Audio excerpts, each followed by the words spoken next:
Welcome to Face2Face. This is a show about change and about what's next. It's a show that wants to ask questions, peel back the layers of our average everyday experience, and go beyond scratching the surface. We interview amazing people with incredible ideas and stories who have done wild, weird, and wonderful things. Remember that imagination shared creates collaboration, and collaboration creates community, and community inspires social change. I'm David Peck, and this is Face2Face.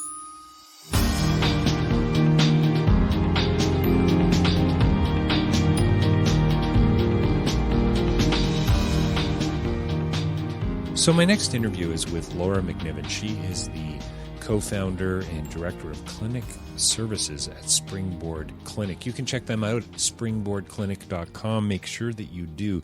We have a conversation here that's about ADHD. It's kind of sensitive. It is a at times difficult conversation, but it's one that's so fundamentally important for so many reasons. And Laura's going to get into that. We touch on issues around trouble focusing and mental health and procrastination, hyperactivity and safety and neurotransmitters. We get into a little bit of that talk around our brain and the prefrontal, can't even pronounce it, the prefrontal cortex and how that affects how we do what we do and how does our brain actually in fact work. We talk about self-awareness and trust. We talk about our story and blockers and relationship building and how important community is and about creative thinkers and just creativity and how that has an impact and how that plays a role in healing and in coming together to try to understand this thing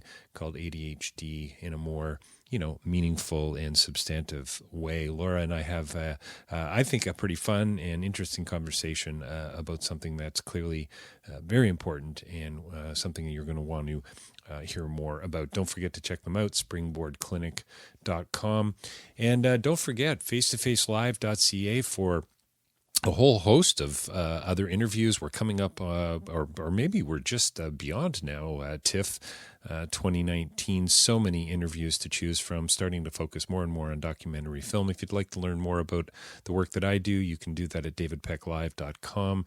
You can find out about my writing and my public speaking. If you'd like to advertise on Face2Face, by the way, please do reach out. We would be happy to set something up for you, whether it's a banner ad on the website or maybe it's actually some shout outs during our interviews. We are growing all the time. We have a significant social media reach. Check us out online. And don't forget, too, rabble.ca for more information about other writers, other podcasters. And Rabble is really about news for the rest of us, not only their tagline, but it's also the way they do what they do. Also, if you don't, Patreon, don't forget, patreon.com. You can get behind Face2Face and support us there on a monthly basis. And if you can't do that financially, I get it. Maybe you could leave a review for us on iTunes or Spotify and sign up for our newsletter. Coming right up, Laura MacNiven from the Springboard Clinic talking about ADHD and how it has an impact on the way we live our lives. Well, welcome to Face2Face. We are joined by another very special guest here today. That's one beautiful thing about Face2Face. We have a lot of special guests. Laura MacNiven is here to chat about her new book or manual. Maybe she's going to help us with that. May we have your attention, please? Laura, thanks for your time today. Thank you for having me. So how about we clear that one up right out of the gate? Is it a workbook? Is this a book? It's certainly not fiction. Tell us a little bit more. Yeah, well, I liked when you called it manual. It felt, very important. But we're calling it a workbook, and it's really a book about attention issues, about ADHD, that is in small, bite-sized pieces, that has characters, that has activities, and that takes you through a journey when you have attention issues of kind of coming to terms with that. So we'll probably talk a little bit more in detail in our conversation, but a workbook, it's not too lengthy. It's pretty fun. It has a light element to it as well, although obviously also has some severity to it in dealing with mental health. But I would say workbook would be your proper term. So that's interesting. So you raised mental health, and that's somewhere I really wanted to go, because this whole notion of attention and ADHD and so on, and how it's connected to mental health issues of a particular sort. I'd love to hear more about that. But before we go there, tell me a bit about the Springboard Clinic as well, and how it's connected to this project, and maybe how it sort of acted as a catalyst to move this one forward. Mm-hmm. So the Springboard Clinic is and was my first baby. My mom and my best friend and I actually opened it almost 10 years ago. And the vision was pretty straightforward, although I think anyone who started their own business knows that it goes through many iterations and evolutions. But we wanted to create a place that firstly was hopeful and strengths-based. So we wanted to deal with attention issues, ADHD, learning issues, anxiety, depression, some of those labels. But we wanted to do it in a place that said, you know what, we believe you're going to get better, and we're here to learn about you first and foremost. And absolutely, if there's a label that's part of that, then we think that will help you understand you better. We also wanted to see people of all ages. So we didn't want to just see children and then tell their parents, oh, you have to go to a different clinic. We wanted to say we're here to sort of see you no matter where you are in that lifespan journey. And why ADHD specifically is because we have a lot of ADHD in our family. And I'm happy to chat more about that if it comes up. But when you've come through life and been through the experience of having troubles focusing and regulating your focus, you get this neat experience of looking at life in a certain way. And we wanted it to be a place that was really safe for individuals with attention issues to go through that journey. So we now have, was 3 of us at the beginning. There's now 25 employees, depending on the maternity leave. So sometimes a little more, a little less. And it's a really special place. We feel passionate about what we do and work hard to build a culture where we see ADHD in a really positive space. It's interesting, you made the comment about maternity leave, and I'm pretty sure when I flipped through your team, is there only one guy working with you guys? This is the gender disparity is something you guys don't suffer from, that's for sure. Yeah, we have 2 now. Yeah, oh, that's funny. 2 male psychiatrists. It looks like we're sort of a female colony, but we really don't get a lot of applicants that are male. So we are not prejudiced at all. But we do love our guys that are on the team. And, if anyone out there is wondering about joining the team and they're a guy, please apply. We would love to make it more equal. So help me out. I know a little bit about it. My wife, Elizabeth, she's a teacher. Every now and then, somebody will be talking about it. You'll be at a dinner party. You'll read an article. ADHD. It seems to be so much more prevalent in the culture and in the conversation than it was. Well, you could help me out here, but even 10 years ago, and my brother, former principal, I would hear it from him, and so I don't know. Can you talk to me, because you talked about attention sort of disorder? I would almost say I kind of fall into that to some degree. But have certainly never been diagnosed, and might smile if I said, oh, gee, I think I suffer from a little ADHD. I wonder to what degree I'm way off base, or actually maybe kind of speaking to the issue really at hand. Does that make sense? Yeah, so I think there's a few things in there which I'd love to address. I think starting with the definition of ADHD. So in general, the way people have seen ADHD, whether in the media or sort of layman's terms, people chatting about it, it gets joked around a lot. It's kind of this word for I'm having trouble focusing, like squirrel. There's all these kind of jokes about ADHD. And I think one of the most meaningful parts of when we started Springboard and started to really ask ourselves that question, what is ADHD? We wanted to define it in a way that was different than just the symptoms the person is experiencing. So bear with me for a second, but instead of just saying, I have inattention, hyperactivity, and impulsivity, and I struggle with those more than the normal person, we really started asking the question, well, why?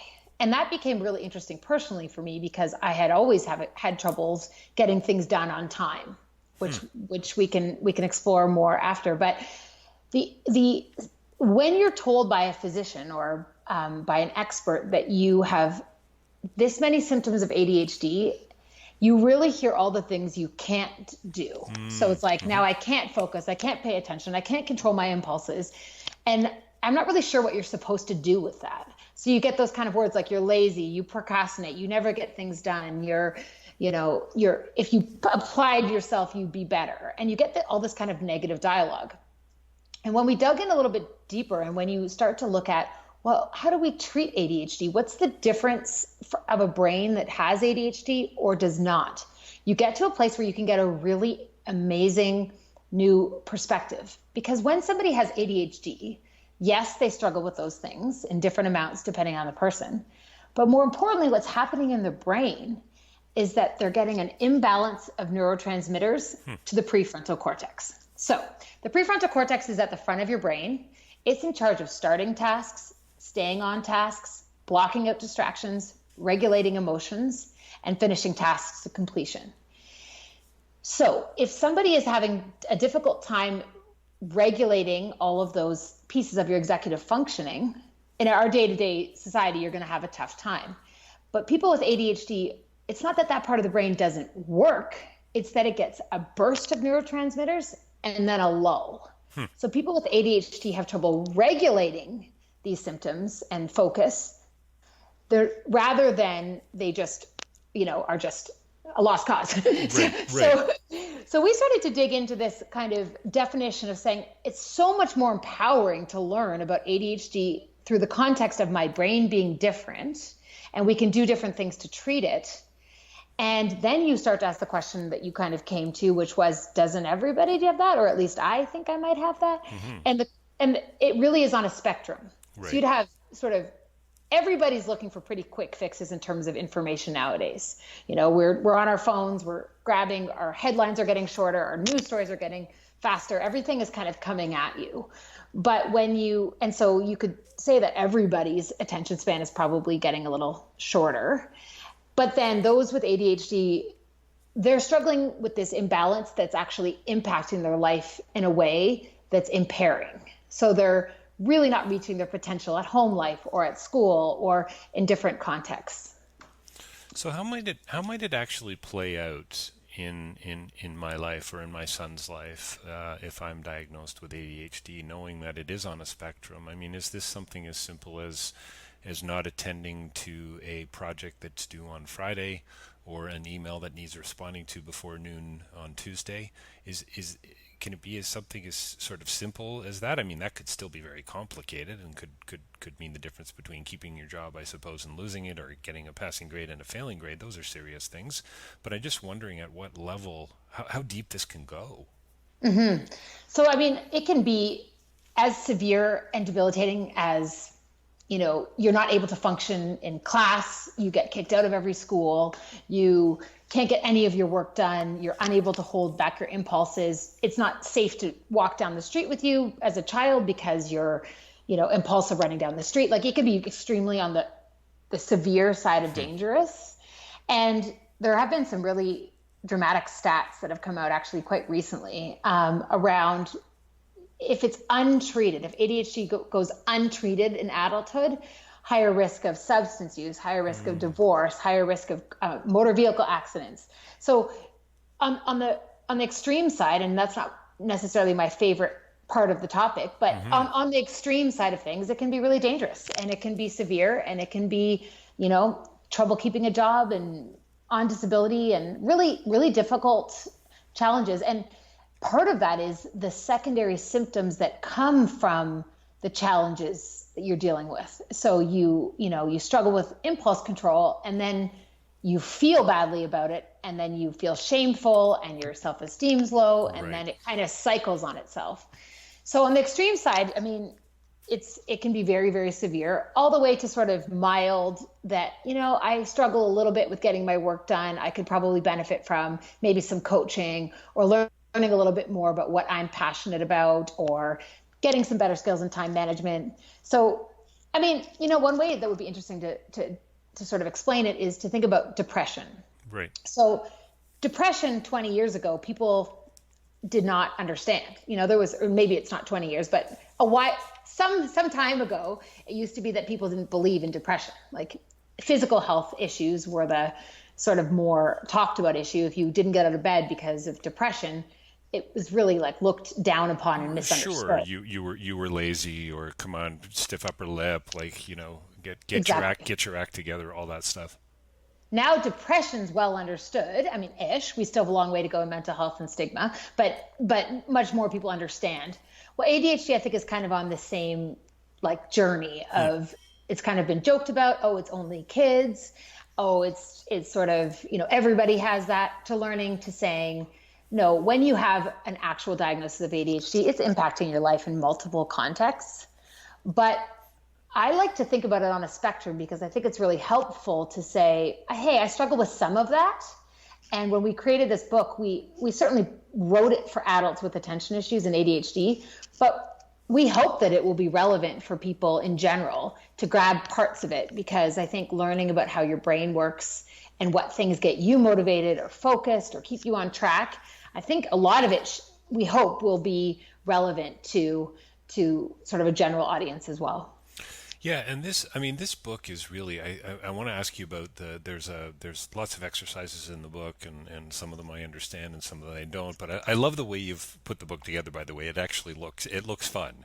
It looks like, Thank you. yeah, it really does. But I want to talk a little bit about, definitely have a specific question about you, just about diagnoses, and is it going undiagnosed? And maybe we can get that to in a second. But this idea of my philosophy about my own ADHD, and you talk about how important it is to understand that. And at some point, I think it was either in the workbook or on your website, where I saw this phrase, without judgment and hope. And I wonder if that's connected sort of to this idea of, my philosophy about my ADHD. It's about worldview. It's about being proactive. It's about stepping into it, I think.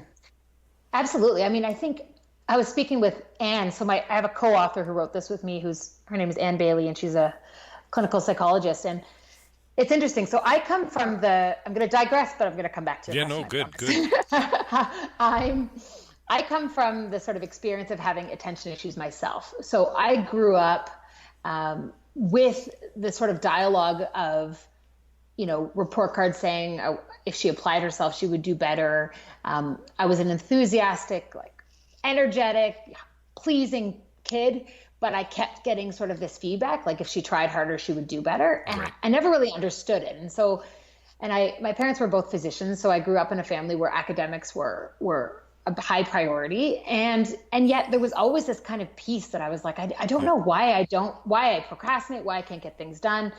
And, I went through this kind of journey of never understanding what that was all about. It didn't match.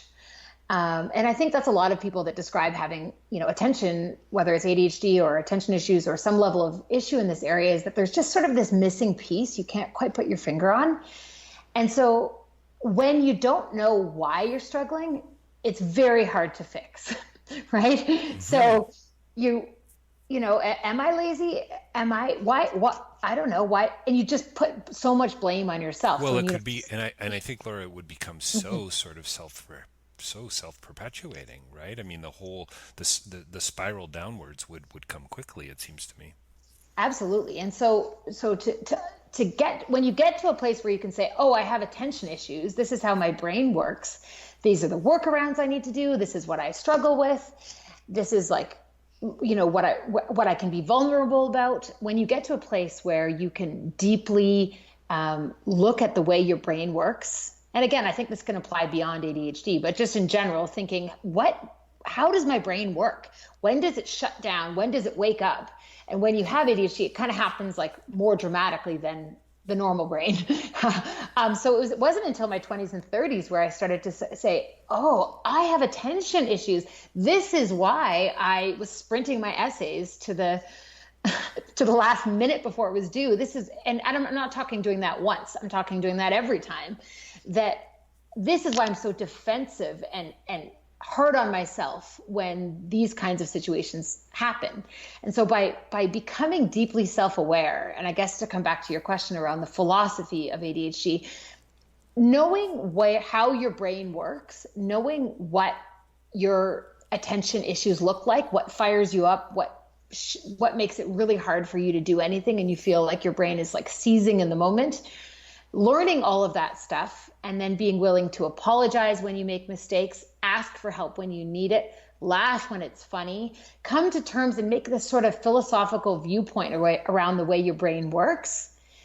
And I imagine that that's the same for many other mental health issues or gender issues or other things that people go through. Sort of get into a place where you can sort of own it deeply, and then create the life around you that suits the way you are. So you are not a determinist. I mean, this is about taking hold of your life and almost and I want to use the word responsibility, but that almost sounds kind of judgmental and pejorative. It's not meant to. It's just, this is about getting a diagnosis, being proactive and stepping into it and making, like the word workbook says, it talks about emotional impacts and social impacts and things as specific as meeting deadlines and so on. This is about, what's the word? Embracing life. Is that too? Yeah. Is that way too positive?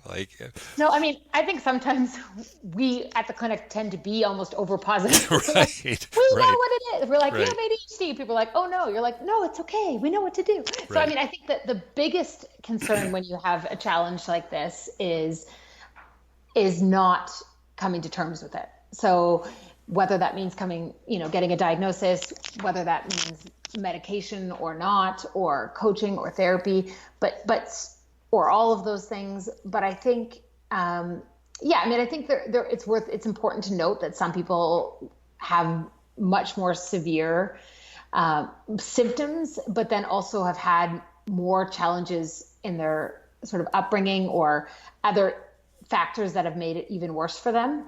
And so I want to be clear that, some people's journey is like extremely hard, right? I don't know the other traumatic, all of those things. So I think, seeing it on a spectrum and being aware that there's extremely severe cases and those individuals really need a lot of support, and they will, need to dig deep and it will be a long journey. It's not an easy road.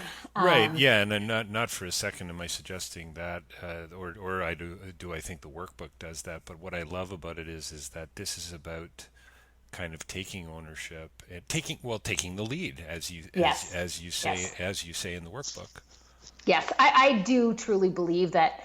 And I had an interesting chat with Anne, my co-author, sort of after we wrote the book, and I was saying, am I being too positive? I actually asked her that question.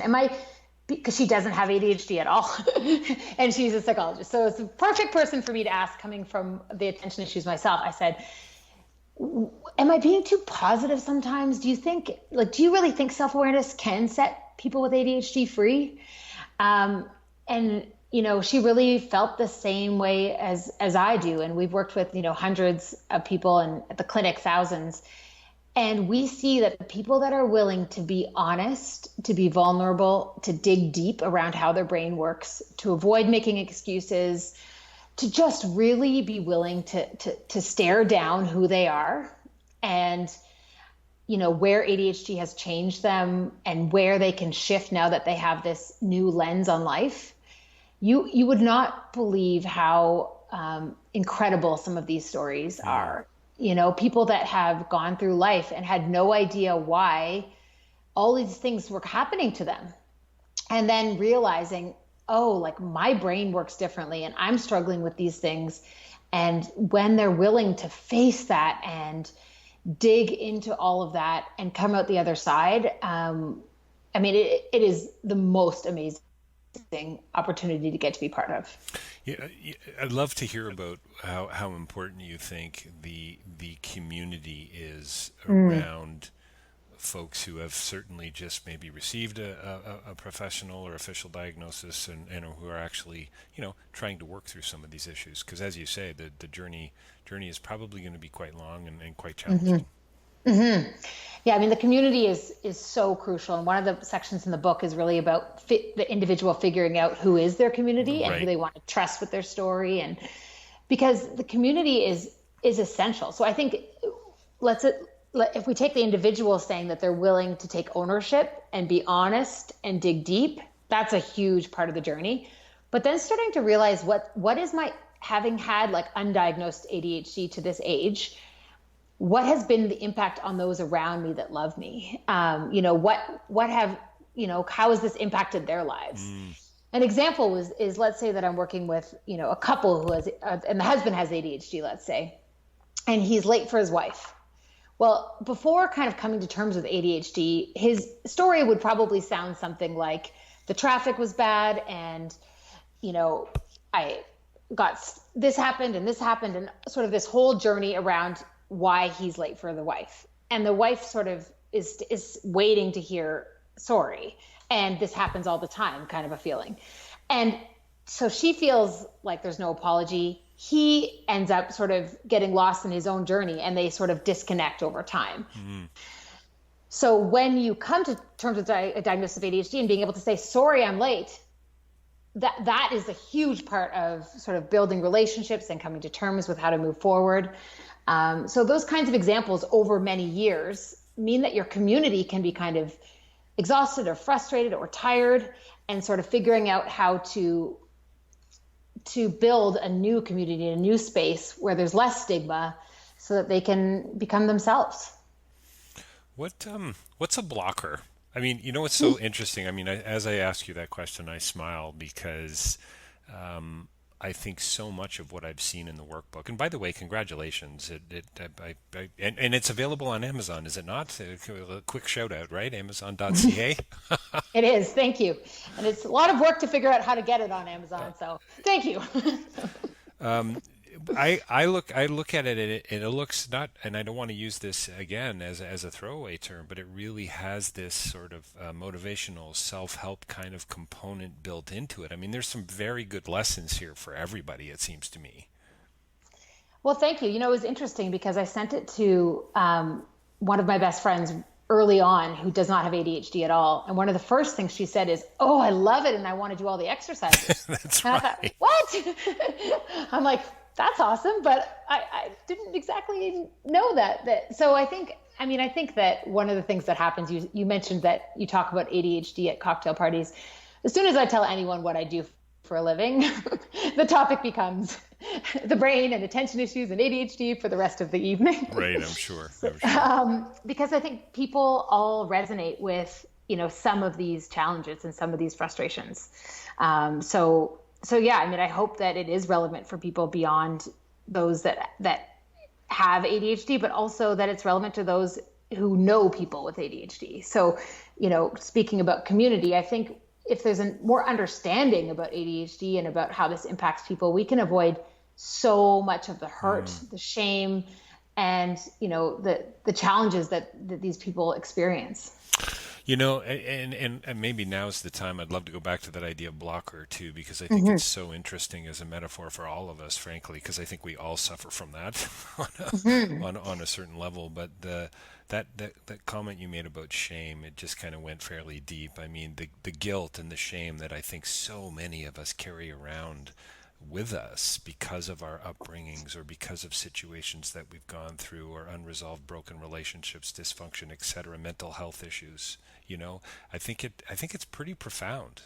Absolutely. One thing I've learned, I think I'm coming up on about 450 interviews with Face2Face, and I feel so sort of thrilled and blessed to be able to meet people like you and have these conversations that, as I often say to my listeners, we're barely scratching the surface, but at least I've gone a little bit deeper than most. I just feel so sort of, it's just wonderful to be able to walk through these doors.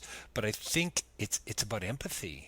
And it's about trying to, include others and embrace others and say, like you just said, who's in my community, and isn't it kind of about healing of one kind or another? I think definitely, and I think there's a lot of conversation right now around what's happening to our communities on a sort of societal level. That people are more distanced and lonely, and there's more suicide and.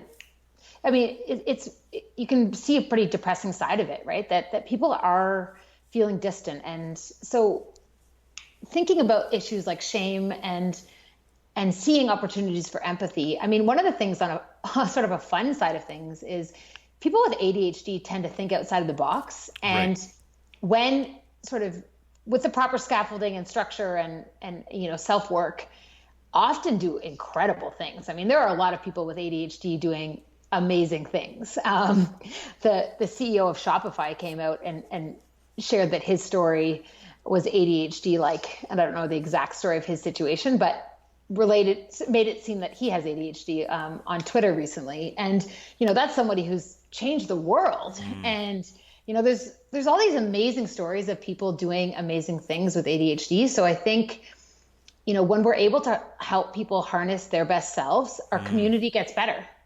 And that's done through empathy and figuring out, well, what are you good at and what am I good at? And how do we work together to sort of create a better society by sharing those skills and reducing the shame of what we're not good at? And I think we have to work as a group to do better at that. I think we have to work at getting our school system to better integrate people that are exceptional learners, that learn differently, because they probably have solutions in there that the sort of normal brain doesn't see. Is it? I mean, it sounds to me like we're in a better place than we were today. Organizations like Springboard don't exist. Workbooks like this weren't around 20 and 30 years ago. Teachers probably didn't have the training they have, and so on and so on. Do we have a long way to go, would you say? Is there still a significant stigma attached to it? Is there a lack of understanding around it as far as you're concerned?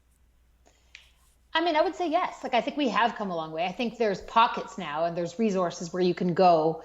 And, there are amazing initiatives like Bell Let's Talk have come out. And there's amazing sort of examples of mental health becoming more to the forefront. And, those stories of amazing teachers that really understand it. But I think as a whole system, I think we can still do better. But I think we're on the right track. Yeah. I think that we can continue to support each other and help figure out how to bring forward people's strengths and gifts and continue to have a system that allows those kinds of opportunities. But you also talked about blockers, and I think that's actually relevant in this conversation, that we talk about blockers in the book, and we use that term because it's a nice neutral language for when you get stuck. And that can happen to anyone in any circumstance, but you're working on something and you kind of hit a blocker and you can't move forward. So maybe it's that you aren't able to get your homework done, or maybe it's that you have a huge project at work and you're struggling to get it done, or maybe you want to ask a girl out and you're blocked. It can happen with any part of life, and coming to terms with what stops you and doing the work to really understand what gets in the way of your goals is what the blockers kind of talk is all about. Even something like, I want to go to the gym once a week. Well, what holds you back specifically from doing that? And sort of doing that work to understand deeply what gets in the way of your goals is what the blocker concept is all about. Mm. What would you say about diagnosis? I don't want to I don't want to oversimplify. I want to make this simple, but I do want to attend to the fact that people are probably listening who are wondering if they're suffering from these types of or from this kind of a specific diagnosis. And gee, maybe I could be helped if I could actually break through and get it, get to that next step. Is it about visiting your GP? Is it about doing research online? Where does one go? Mm-hmm.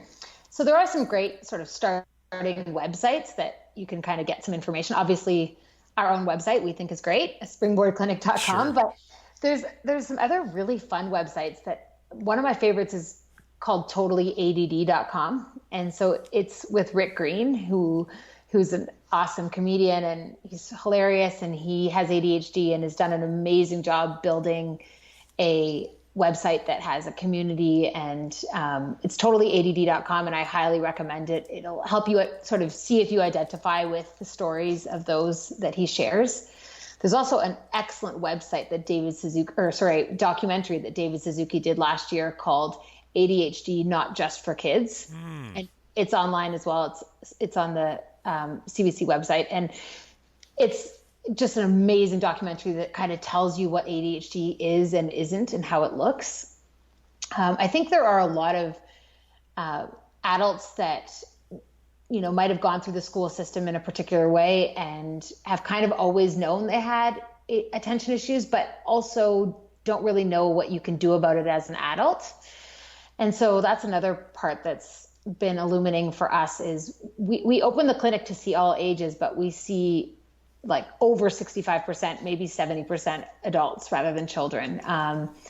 And that there are many adults out there that kind of know that feeling. I've always struggled with that and just have really never known where to go. Definitely their GP is an option once you've kind of checked out a few stories and seen whether that resonates. Most family doctors now are pretty good at screening and being able to give you some preliminary thoughts. Yeah, I think, it's interesting. I commented about how you can be at a cocktail party or at somebody's house and it comes up.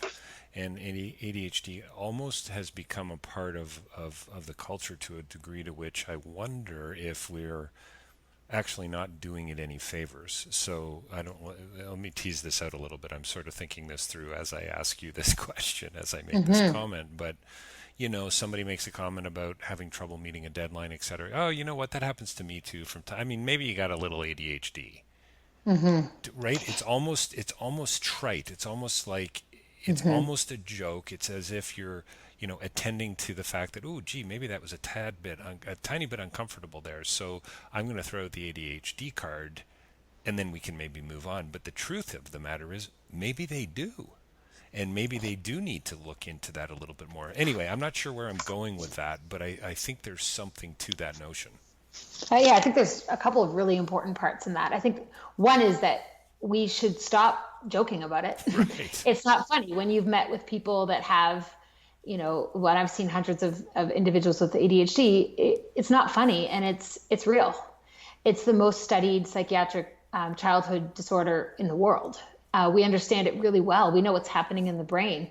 We also know how to treat it. So there's the part of, no, not everybody has ADHD, and starting to take it seriously for those that do have the level of attention issues that are impacting their lives, but also it's treatable. So if you do think you have these kinds of issues, going to see your doctor and going through the process, people do way better. And there are a lot of myths. So for example, people think that if you're successful, you can't have ADHD.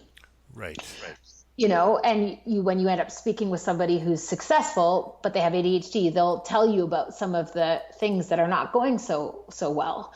Maybe it's their marriage, or maybe they feel like they're doing great as a CEO of a company, but they're not present with their children, or, they're not able to get they've got substance use issues, or they're not able to get their handle on their fitness. So you'll see these other chronic health issues. And that's where some of the stats are coming in that are concerning, is when ADHD is not treated, higher levels of obesity, higher levels of substance use, and some of these other health factors.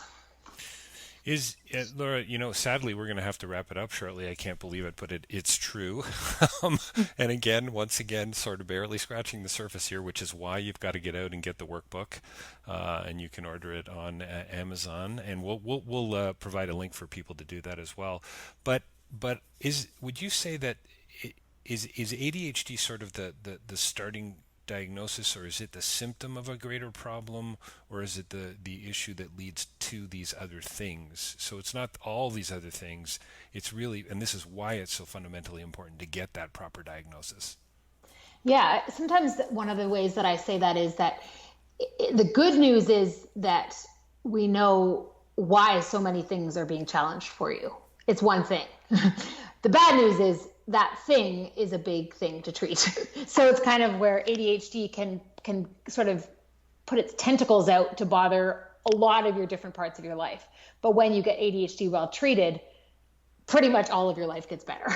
So it's that feeling where it's kind of like you can come to it from different pathways. So probably the most common that we see in adulthood is they come with clinical depression or high levels of anxiety. So usually you've hit a big wall, and you're no longer, you've lost your partner, or you've lost your job, or something big has happened, and the way that you used to sort of function isn't working anymore, and then the whole truth kind of comes out. So usually that's when we see someone, and then we work backwards to finding the root. Is it important to go to your GP first? Because I wonder, and no disrespect to GPs, but they don't know everything, and they're very busy, and they don't have a ton of time.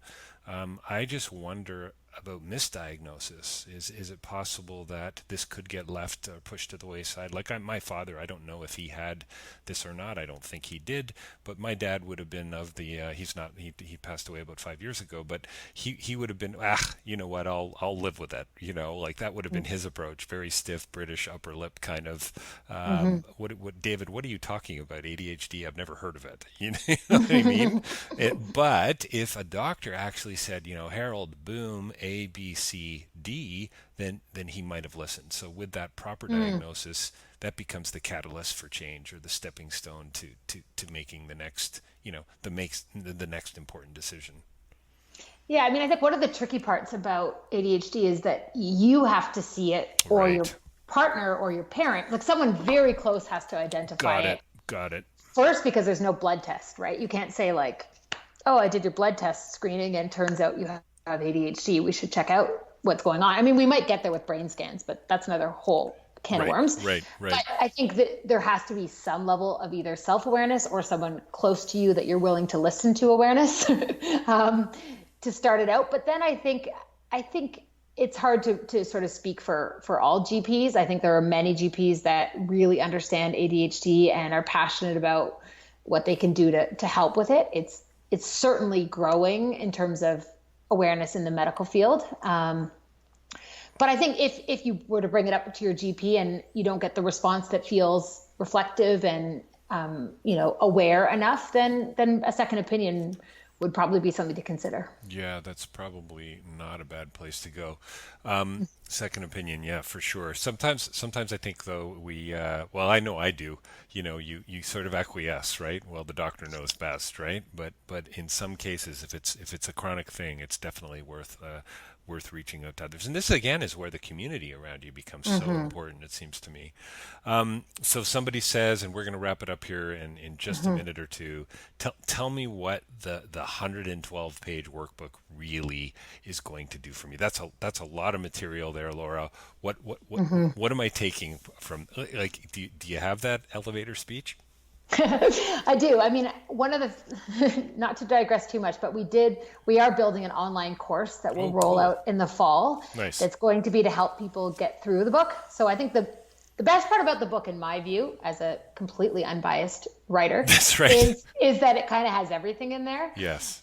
The bad news is it has everything in there. So It's a lot to take in. So I think, the journey of this book is to go through a process about yourself that will allow you to really deeply understand where your attention issues impact your life and where your identity can kind of get separated from the challenges that you experience. And then we'll really walk you through your history, your now, across all your different health choices, and then work through what team do I want around me, what blockers get in my way, all the way to sort of getting to a place where you're making goals and moving forward. I think it is a book that can really transform your life if you put the energy into it. But if it feels like a lot, then join our course, because we're going to help people go through it. Well, it seems to me to be and I think, you are a coach, so you would understand this. I apprenticed as an electrician. The analogy breaks down, believe me, but I had support for 8,500 hours. I was alongside of somebody else that was teaching me how to do things in a particular way, who had 30 years experience on me, etc. And I think the idea of having a mentor, a community, a coach alongside of you makes so much sense, especially with something as important as this. Thanks for chatting today. And again, congratulations on the book. It's May We Have Your Attention, Please. It's a Springboard Clinic Workbook for living and thriving with adult ADHD. Laura, your website is springboardclinic.com. Correct. Yeah. Thank you. Lots of information there, folks. Check it out. Thanks a lot, Laura. I really appreciate your time today. And again, congratulations on an important and meaningful read. Thank you very much.